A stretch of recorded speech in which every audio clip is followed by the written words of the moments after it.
sebuah talk show Quran di Qalbi. Dan seperti biasa kita akan bersama-sama sepanjang Ramadan ini untuk mengupas dan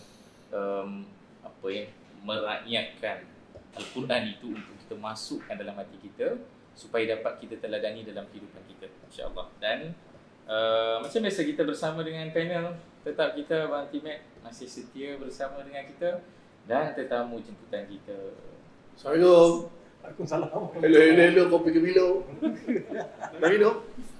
Nak kenalkan diri terus ke? Tak apa, saya Cik Faris. Cik Faris. Ya. So kita sangat bersahati lah dapat tetamu kita dapat bertemu dengan kita pada kali ini untuk membincangkan sama-sama surah yang sangat impactful kepada Nabi SAW sendiri sebenarnya. Dan surah Asy-Syarah ini ataupun nama lain dia Insyirah, mungkin kita ada dengar dua versi nama tu kan. Surah ini kalau dari segi riwayat yang menceritakan latar belakang surah ini, dia turun ketika Nabi SAW melalui satu saat krisis.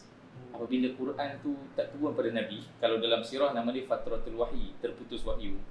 Dan orang Quraisy kutuk Nabi, orang Quraisy label Nabi dengan macam-macam label, apa dia? Troll macam-macam kan dibuat pada Nabi. Dan of course Nabi human dan Nabi akan tersentuh, terkesan lah dengan benda tu. Dan ketika itulah turunnya surah Asy-Syarah pada Nabi. Nama dia pun syarah. Syarah ni maksudnya lapang, untuk melapangkan dada Nabi, untuk menenangkan jiwa Nabi. Itu dia punya mood dalam surah Asy-Syarah ni. Sebab itu kita nak mula dengan satu soalan yang real sebenarnya. Sebab kadang-kadang orang tak dapat nak tak dapat nak feel apa makna sebenarnya ketika surah ini turun. Sebab biasa orang bila baca Quran, orang terus masuk ke teks dia, membaca ayat-ayat Quran. Tapi bila feel tu tak sesuai, bukanlah tak sesuai, feel tu tak sepadan dengan apa yang surah tu nak bagi tahu, dia akan tak tercapai apa yang surah itu nak beri pada dia. Sebab kalau tengok ayat ni pun dia start dengan alam nashrah laka sadrak. Tidakkah kami telah melapangkan dada kamu? Tidakkah kami telah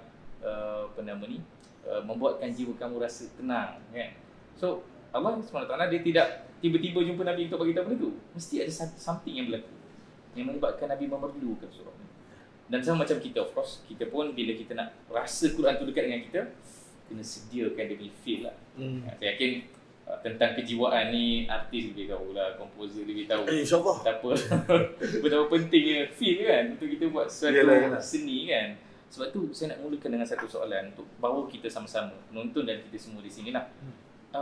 Apa momen berat yang kita nak share dekat sini supaya kita dapat sama-sama sediakan diri kita untuk masuk ke surah Asy-Syarah ni, supaya kita rasa surah ni sangat dekat dengan jiwa kita.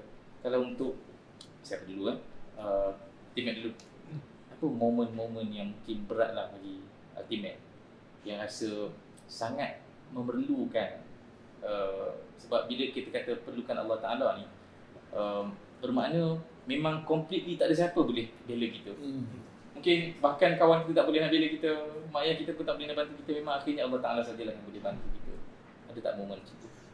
Sebenarnya ada banyak, tapi saya rasa mungkin yang orang semua boleh menghayati dan agak tak lama dahulu ialah PKP pertama.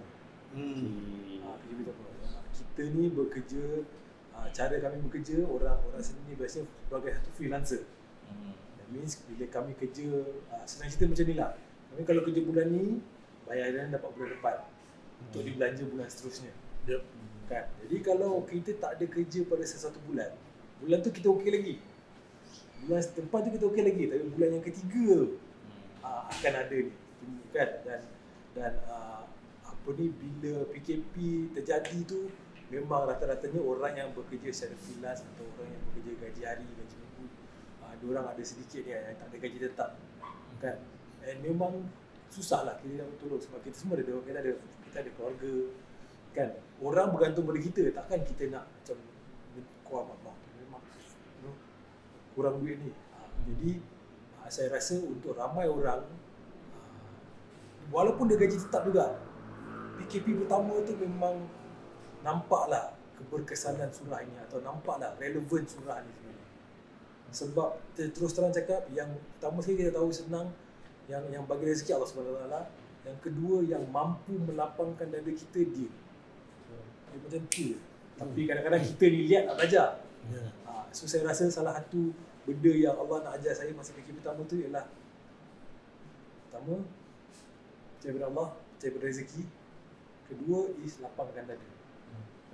Jadi apa benda di luar kawalan kita tu, kita jangan stres sangat. Kita jaga diri kita je. Serah je. Berserah je.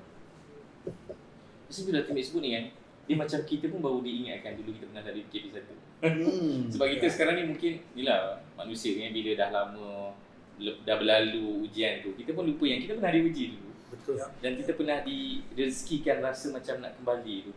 So of course, bila tak ada siapa boleh bantu kita, kita akan minta kepada satu kuasa yang menentukan segala-galanya kan. So, Cik Farid, Saya, okey lah, cerita pasal PKP ni memang semua orang cakap PKP. Kan? Semua cakap. Memang masalah. Masalah saya sebelum PKP, saya dah PKP lah. Dah PKP lah. Macam-macam PKP yang berlaku. PKP masa keluar daripada Rafiq. PKP masa keluar rumah daripada Ipoh. Keluar. PKP masa kecil, dia berlakunya perceraian mak bapak. Dan PKP masa saya bercerai. Itu semua PKP saya. Saya betul-betul lost bila ini cerita pasal yang sekarang ni. Saya betul-betul lost bila masa saya tak dapat nak bertemu dengan anak saya ketika PKP. Dan masa tu saya rasa jauhnya saya dengan anak-anak saya. Kawalan pergerakan tu. Kawalan pergerakan memang bukan pasal ex-wife tak nak jumpa, tak nak bagi jumpa, sebab memang tak boleh. Memang tak boleh. Secara fizikal lah. Orang fizikal dia memang tak boleh. Memang berserah pada Allah je lah. Sebab setahun tu bukannya masa yang kejap dan lama. Setahun kau tak dapat nak belai anak. Kau tak dapat nak pegang rambut dia, kau tak dapat nak peluk dia, kau tak dapat nak cakap. Kau cuma cakap, hello, nak tidur. Lain feel tu, lain. Semua yang dapat yang dapat dekatkan kita adalah Allah. Yalah. Dan masa tu berdoa lah, ya Allah, kalau aku mati hari ni, anak aku ni macam mana?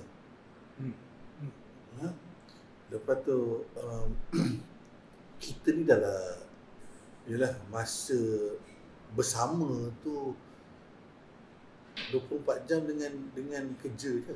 Masa bersama, masa tak sebelum bercerai tu dengan kerja, balik rumah tengok anak tidur, kita tidur, anak pergi sekolah.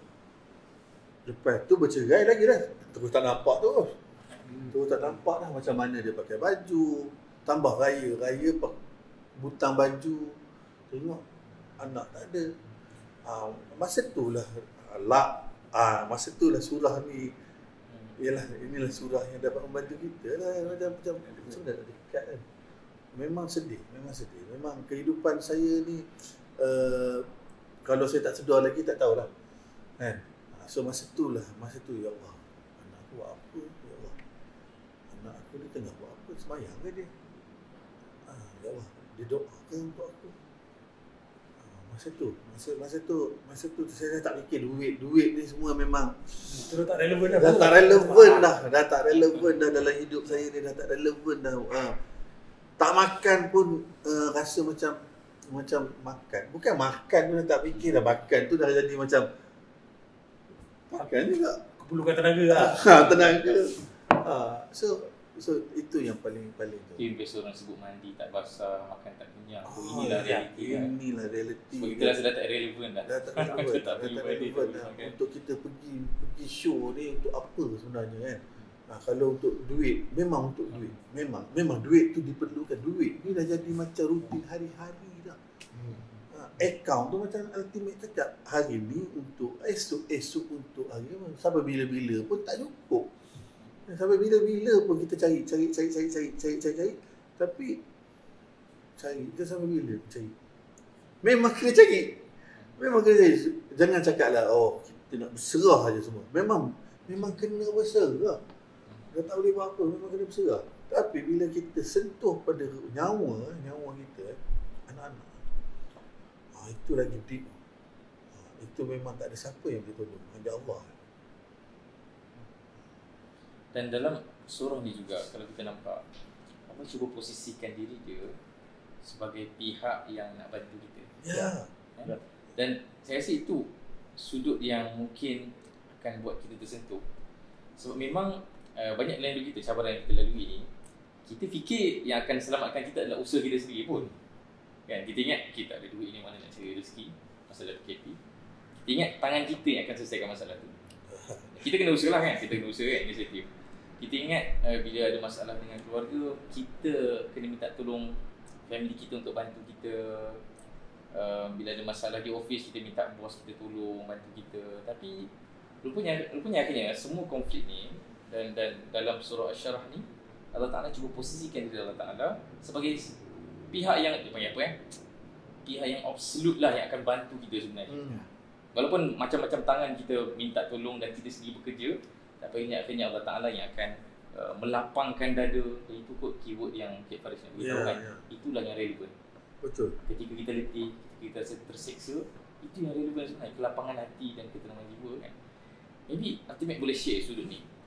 Bila kita kata Allah Ta'ala memberi, membantu kita, of course dia akan datang pada sudut yang kita pun tak sedar. Oh, rupanya macam ni cara Allah nak bantu kita. Betul. Kan? Sebab kita usaha satu benda, rupanya Allah datangkan dengan cara yang lain. Oh, dia menyelesaikan benda yang kita pun tak sangka kita boleh achieve benda tu. Kita pun tak sangka tangan kita yang akan menyelesaikan masalah tu. Allah Ta'ala yang akhirnya menyusul macam-macam sebab dan akhirnya selesailah masalah yang kita alami itu. Kalau Ultimate boleh share. Dia memang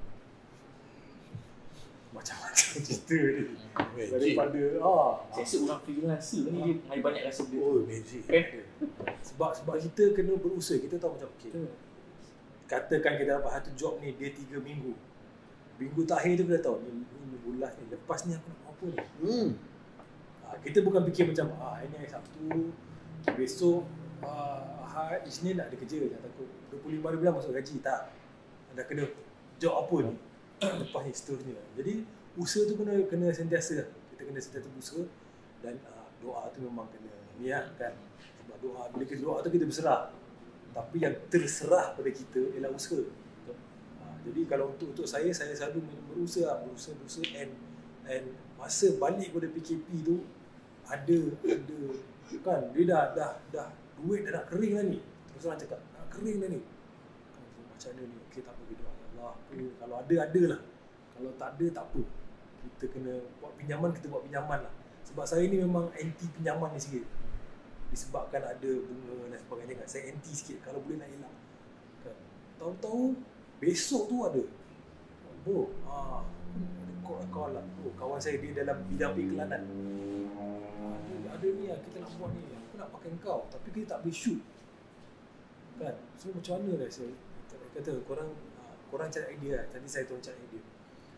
Sekali cari idea kata bro, aku tak ada idea. Sekali dia punya pelanggan dia tu satu company besar cakap okey betul kita nak Ultimate tapi tak boleh shoot. Tapi minggu lepas anak saya tengok Agent Ali the movie ada Ultimate. Apa kata kita buat kartun? Dalam iklan tu kartun lah. Kartun tu soal Ultimate, kita guna soal Ultimate. Kan? Lepas tu dia kata bro macam ni, idea ni macam ni, idea kaya nak macam ni. Kau okey tak? Saya cakap saya okey. Sebab nak tak nak, kalau saya nak shoot pun takkan boleh shoot. Kan? Dia kata tapi sebab kamu tak shoot, mas kahwin bayaran dia kurang lah sebab kerja pun kurang. Masih tak ada hal. Masa sekarang ni dia tak mampu, saya tak mampu memilih. Dia kata okey bro, banyak ni. Okey alhamdulillah. Apa yang ada aku buat je. Kan? So dia berlaku lebih kurang 2 kali lah. PKP pertama dan PKP ketiga. Dia dah suruh tu tiba-tiba bro, kau boleh tolong tulis lagu tak? Kau tulis lagu tapi klien ni susah. Dia memang cerewet sikit. So aku kena bayar kau lebih lah, kau kena sabar. Kau kalau bayar aku tahan, aku sabar, tak apa. So ada je. So memang yang melapangkan dada tu dia. Sebab dia betul-betul magic lah. Dia tak payah, dia akan jadi. Dalam masa sama kita usaha juga, tapi dia akan datang. Kita kena usaha, macam mana kita kena caranya? doa dan kita kena lepas. Dia datang dari sudut yang berbeza daripada apa yang kita nak. Kan misalnya hari ni saya sebenarnya ada job yang lain yang patut datang ke dalam akaun saya esok lusa. Tapi job tu hilang. Tapi job ni datang. So dia pergi dia lain macam. Saya masa first PKP saya tak ada job. Tak ada langsung, tak terfikir pun job apa yang masuk. Yang masuk semua benda yang tak kena mengena dengan saya. Saya buat kotak punya design. Sebab apa? Kat, kau boleh buat grafik? Memang daripada grafik ni background. Betul. Tiba-tiba boleh tak design kotak? Saya ada design satu kotak lah. Okey. Nanti dia. Berapa? Berapa? Terus okey lawan ni berapa? Berapa? Okey. Tolong. Lepas tu ada job review makan. Review makan ni seperti artis semua buat lah. Tapi saya review makannya jenis tak tahu mana datang. Tak pernah buat. Lepas tu sejak itu yang saya buat review. Sepanjang ni. Semua saya cakap saya doa. Lepas tu mau buat apa? Lama sepanjang. Tak ada doa untuk kamu lah. Kamu ni. Mak doa lagi untuk kita. Itu paling power tu. Sudah begini dia. Lepas tu yang datang sini, patutnya orang lain ni. Kawan kita juga. Betul. Mat, saya positif lah. Okey, tak apa. Allah get well soon. Tak apa siapa. Cek kau free tak? Free? Kawan ni. Okey. Tak pernah. Saya cakap itulah doa. Kita doa lain. Yang datang lain. Itu sebab cakap kadang-kadang bukannya itu sebab saya dah tak percaya daripada apa yang saya nak buat. Saya buat je. Kan? Saya buat je. Kalau orang panggil okey lah. Okey. Sebab daripada dulu saya pernah nasihatkan kawan-kawan saya semua yang artis yang mana ada ni semua. Kau janganlah fikir pasal duit. Ya. Betul. Kau pergi atas stage, kau sampai satu benda je. Bukannya kita nak berdakwah ke apa. Kau sampai, Assalamualaikum semua. Ingat dah makan belum, dah solat belum. Itu pun satu doa. Kan? Hari ni terima kasih atas panggil kita orang ni. Alhamdulillah, syukur. Itu pun dah cukup. Sebab saya percaya yang show free yang saya dapat ni, bawa saya 5 show lagi. Ya. Yang berbayar. Betul. Saya tak pernah cakap, saya tak pernah hook, tak pernah hack. Apa-apa benda yang saya buat, tak pernah pun saya cakap rezeki, kalau rezeki tu rezeki kau punya, bukan aku punya. Lepas tu, apa nak bayar kat? Tak. Kenapa kau nak bayar aku? Itu rezeki kau. Pas job kat kawan ni. Pas job kat kawan kadang-kadang. Contoh saya dulu, The Fabulous Cat. Alia pernah kata saya, Zizi. Saya Adib, saya tak pernah halang dia orang nak pergi mana. Kau pergilah, itu rezeki korang. Tapi, yelah, lagi orang mengata, lagi doa kita dapat. Orang cakap buruk pasal kita, tapi doa yang baik yang dapat kat kita. Tu sebab saya cakap, korang nak buat apa, buatlah. Korang jangan fikir yang orang lain cakap, nanti orang ni cakap apa, orang ni cakap apa, jangan. Sebab doa kita lain, yang bagi Allah. Allah yang bagi, bukan aku. Aku tak pernah bagi. Tanya teammate sendiri macam mana cat ni hasil dekat dalam dunia ni. Okay, I'm not a good singer. Idola. Bukan seorang penyanyi. Saya bukan seorang penyanyi. Saya datang, orang saya langgar. Saya langgar. Saya tak pernah rasa macam aku punya talent ni sampai jadi macam ni. Saya langgar semua. Dan langgar tu dengan izin Allah. Dengan doa mak saya tu, bukan doa yang saya cakap, terang cakap lah, saya daripada broken family, because my father dekat taman tu bercerai dengan mak, saya kejar kereta bapak saya, saya nak dengan bapak saya jadi anak yang tak ada bimbingan daripada bapa. Lepas tu mak saya pula dalam keadaan emosi, duduk rekod lagu, cakap apa kecewanya kehidupan dia semua. Sebab my mother adalah seorang mak yang kuat. Dia mata dia sebelah, dia buta sebelah. Dan dia bawa kereta macam plesit. Tapi nampak sebelah, mama ni jangan pandang aku sebelah mata. Dia boleh lawak, dia tak pernah rasa benda tu dia tak pernah ni, dia cacat Faham. pemilihan. Dia rasa okey, kehidupan dia okey. Lepas tu saya duduk terpenung, saya tengok mak saya ni. Power. Ya. Power. Ya. Tak ada mata, janda, tanggung anak diorang. Powerful. Daripada mana dia dapat tu? Daripada Allah. Ya, kekuatan dia. Kekuatan dia. Dia tak pernah komplain pun. Tak pernah komplain. Dan dia tolong saya. Dia bantu saya setiap hari. Setiap sampai saya ni dah 40 something. Dia bantu saya. Dia bantu dari segi lain lah. Bukan duit. Bukan apa. Kadang-kadang, abang ada duit. Pak, dia bagi kat cucu dia duit. Ya. Lepas tu saya pula tak ada. Saya punya problem daripada dulu. Saya leka dengan benda hiburan ni. Buat lagu lah, cari duit. Saya leka. Saya tak semayang. Saya lupa pasal Quran semua. Saya lupa pasal semua ni. Sebab apa? Sebab kita yang mana membesar dengan mak, kan? Dia degil dia lain. Dia ponteng. Dia pergi. Kau pergi ngaji tak? Pergi. Padahal tak pergi. Pergi tuition? Tak pergi. Saya lalai dengan tentang agama. Saya lalai. Sampai satu ketika tu saya duduk dengan kawan-kawan saya Rafis yang semua dah berhijrah. Semua dah berhijrah. Dia cakap, kau kat rumah kau ada Quran? Tak ada.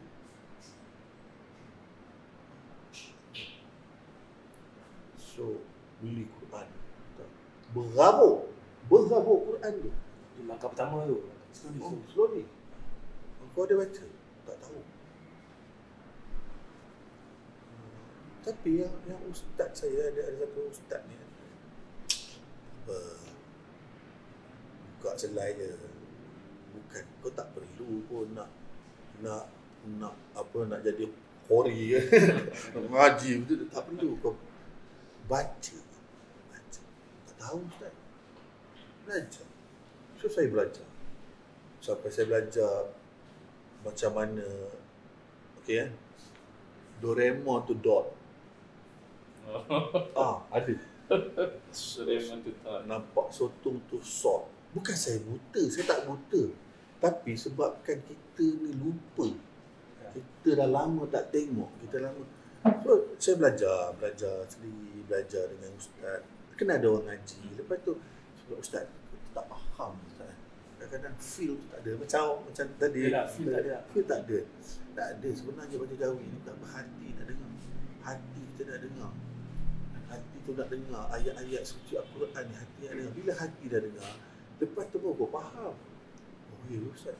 Ya. Lepas dapat invitation pergi umrah. Dapat invitation. Saya first time. Ni dah pergi dah 2013. Saya dah baru nak belajar, baru nak ni. Aku tak tahulah. Masa tu, sebelum tu, saya doa, ya Allah Tuhanku, aku nak bawa. Masa tu ex-wife, saya nak bawa isteri ni, nak pujuk dia, nak pergi ke satu tempat yang indah. Tak sampai berapa minit, Zah VE call, Kat, aku nak bawa kau pergi umrah. Ya Allah, ni doa mana datang ni? Doa mana ni? Aku tak semayang tak ni. Tiba-tiba dapat. So cakap kat ex-wife, nak pergi tak? Rupanya tiket tu sebenarnya untuk bawa mak saya pergi umrah. So saya bawa pergi umrah. Ustaz yang ada dengan saya menangis. Cakap, ya Allah, Kat, seronoknya kau ni bawa ke wheelchair, bawa mak pergi tawaf Quran, tawaf kat Masjid Haram, semua bawa pergi ni. Semua. Saya tak ada rasa. Ya, aku buat ni. Pergi duduk dekat Masjid Haram tu. Aku dah dapat baca Quran ni. Best. Tak dapat. Muasabah tu. Sebab tak dapat. Duduk di sebelah orang. Masa tu tak lancar lagi. Tak ada, bukan tak lancar. Memang blur. Pergi umrah ni blur. Duduk sebelah orang baca Quran. Duduk dengan orang. Lepas tu bawa mak semua. Saya cakap, Ustaz, saya tak faham, Ustaz. Saya tak faham. Dia, Ustaz ni muda saya. Dia kata, saya tak faham. Tak apa. Bukan untuk faham. Ya. Betul lah. Ustaz tu betul lah. Ya Allah. Macam, mudahnya. Masa kecil dulu, aku rasa semua yang rotan. Tak dapat rotan. Sebenarnya mudah. Sebenarnya Islam tu mudah. Dari situ, Ustaz, terus balik tu, terus belajar. Walaupun merangkak sampai sekarang merangkak pun, tapi tak. So, saya cakap kat kawan-kawan semua yang mana ada kan, orang satu, bila bercerai ni, korang kena fikir satu anak korang. Korang kena fikir anak korang. Anak korang boleh mengaji tak? Sebab apa? Sebab aku ni, cakap kau, aku tinggalkan benda-benda yang patut patut itu yang aku utamakan, aku tinggalkan. Tapi Allah tak seri bagi aku rezeki lagi. Literally sama lah dengan kandungan. Sama. Betul. Dan kau bayangkan kan, Abang bayang Abang tak apa-apa, Abang bagi gila, overtime bagi. Ustaz cakap macam. So saya jadi malu. Dan saya tak malu cakap ke orang yang saya tak boleh mengaji. Sebab saya cakap saya nak belajar. Ustaz cakap, biasalah semua orang belajar. Bila belajar? Kena tampar macam tu je. Betul lah. Kau cakap kau nak belajar, tapi kau tak belajar. So, betul lah ya saya. Pergi dekat Facebook tu ada cara nak mengaji tu yang saya suruh sambung yang sotong lah, Doraemon lah ni. So belajar sampai sekarang ni belajar. Lepas tu saya cakap dekat orang saya, kita sehari kita selak satu muka surat. Lepas tu terjemahan tu kena belajar juga. Kena tahu, kena faham. Sebab kadang-kadang kita sembahyang ni kita tak tahu apa yang kita sembahyang. Sebenarnya sembahyang ni berzikir, kita zikir ke Allah, kita zikir, kita minta, kita ni bukan minta buta-buta minta, kau minta lepas tu kau tak tahu yang kau minta apa. So tambah pula dengan raf'id, dengan azan, ini sin dengan ada dua Said dekat situ kan, minta reference kat dia orang sampai sekarang. Dan abang cakap tu terang lah. Lapang dada tu sebenarnya memang kena lapang dada tu, kena reda tu, kena faham dulu. Reda apa? Tu sedih, bukan reda. Sedih. Aku reda je. Nasib aku macam ni. Tu sedih. Reda tak dapat job. Aku reda tak dapat job. Tu sedih. Kau sedih. Kenapa kau nak sedih? Kan? Reda tu sebenarnya. Aku reda. Tu reda. Bukannya duduk. Aku tak ada job. Aku kecewa. Aku tak ada bini. Aku tak ada anak. Kalau anak aku tengok kau, bapak aku macam ni. Duduk rindu ke anak aku. Anak aku cakap, bapak aku nak jadi apa? Pergi duduk. Sekarang ni dah tahu dah. Surah ni. Bagi kat anak. Ni kalau kau nak lapang dada. Ni surah dia. Tadi dia baru belajar. Terus terus. Betul. Aku terus dapat itu je. That's the reason why. Cakap, setengah orang datang cakap tu, saya adalah orang yang korang kena tengok. Korang nak jadi ke macam ni? Korang nak jadi ke orang macam ni? Dah dapat semua benda-benda ni semua. Belum kaya. Kalau kaya macam mana? Lupa terus. Kenapa Allah bagi macam ni? Kenapa Allah bagi ni? Sebab ada masa untuk kau tengok balik. Kau tengok balik, kau kaji balik. Allah tak nak bagi kau sebab Allah sayang kau. Allah nak kau jadi macam ni. Kau kena kaji juga, kau kena bawa kawan-kawan kau ni semua. Bawa macam mana? Alia telefon. Kat, jom kita buat lagu je. Jom. Buat lagu apa Alia? Sampai. Thank you Allah for every single beat of my heart. Wah, saya tak pernah dapat royalty untuk lagu. Tak pernah dapat thank you Allah. Thank you Allah. Semua orang nyanyi thank you Allah, thank you Allah, thank you Allah. Ya Allah, betul dia.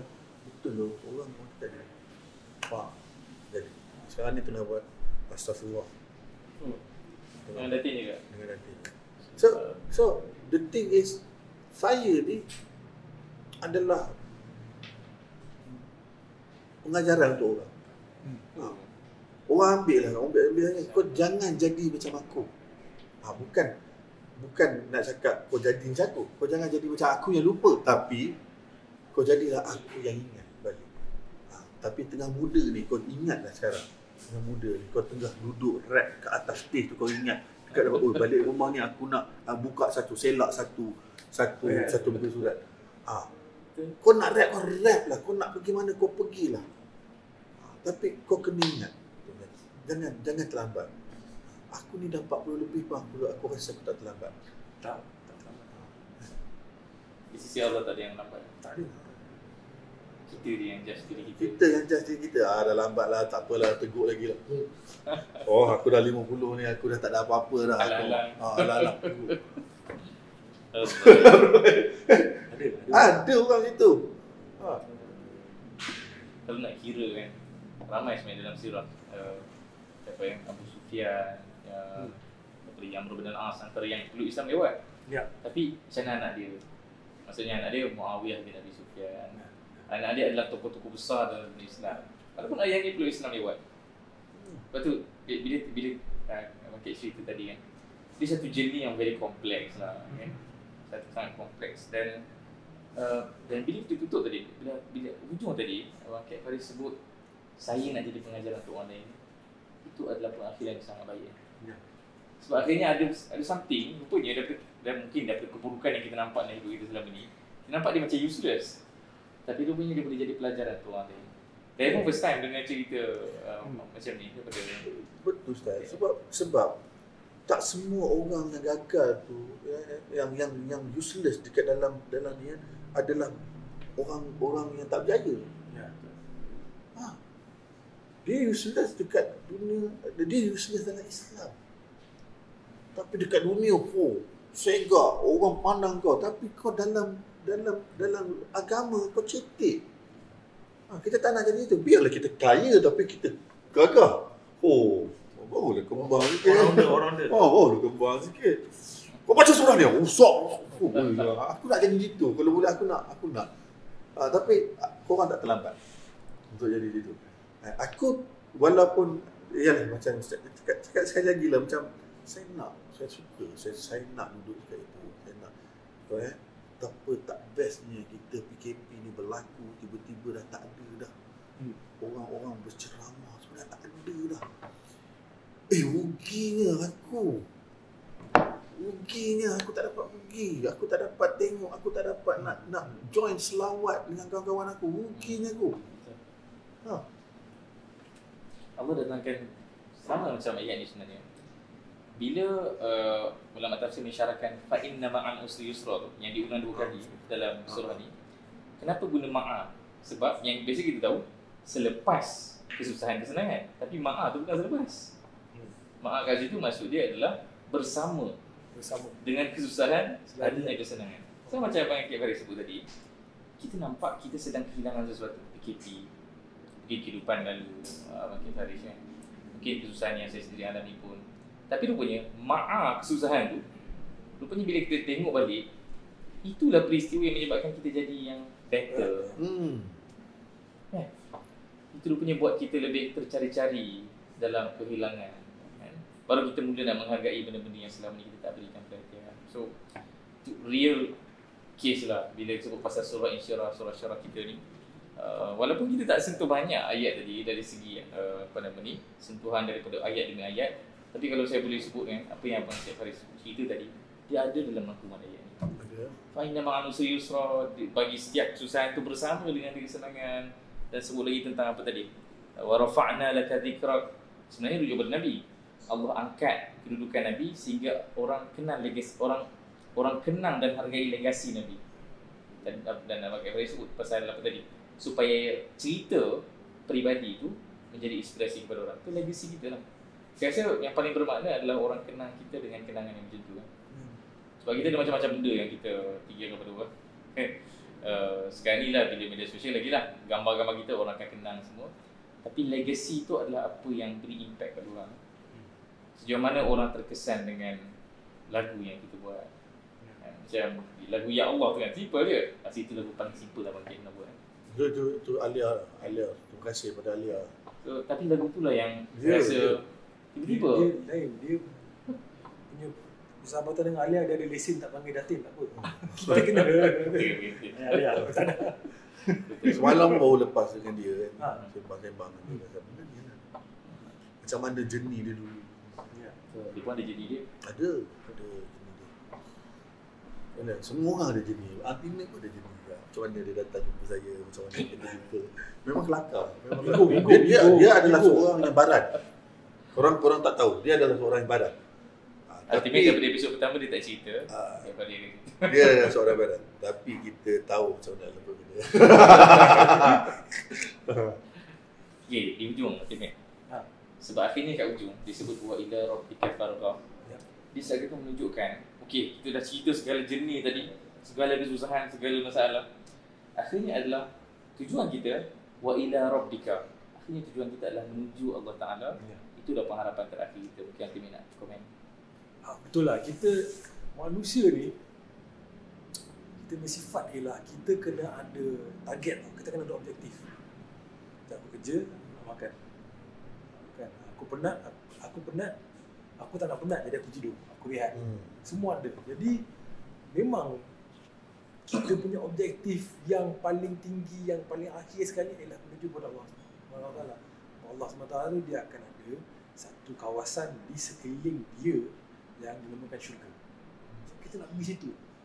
Jadi bila kita tahu yang itu kita punya memang super long term punya goal, kita tahu dah. Jadi kita boleh susun. Kan macam kita pagi kita bangun pagi kita pergi kerja, okey. Aku kat sini, aku nak pergi sini. Ada banyak jalan. Mana jalan yang terbaik untuk aku. Jadi kita boleh plan lah. Pukul berapa nak keluar. Kalau orang yang ada lebih dari satu kenderaan, nak pakai kenderaan yang mana satu. Kan? Jadi bila kita tahu, kita boleh merancang. Jadi kita tahu, aku sekarang kat sini. Macam Kat tahu, aku baca pun tapi aku nak, sebab aku nak sampai sini. Tapi sebelum tu aku nak sampai sini, sampai sini.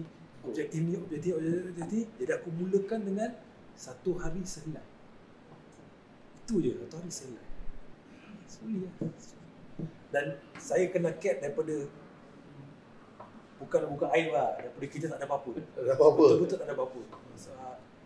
Boleh kata dalam kita tak kenal siapa-siapa, kita tak ada lagu, tak ada apa-apa lah. Kita masuk orang pun tak kenal kita pun, tak duit kan. Dan cara dia berusaha tu sampai dia boleh nama-nama yang tersohor cari dia untuk lagu. Tu dia berusaha dia dari sini sampai sini tak. Dari dalam perjalanan dia industri muzik. So dalam perjalanannya dia sebagai seorang Islam, dia sampai situ. Kalau berdasarkan usaha dia, insya-Allah dia sampai lah. Sebab usaha dia memang, usaha dia akan jadi macam air. Dia belanja usaha macam orang kaya belanja orang makan.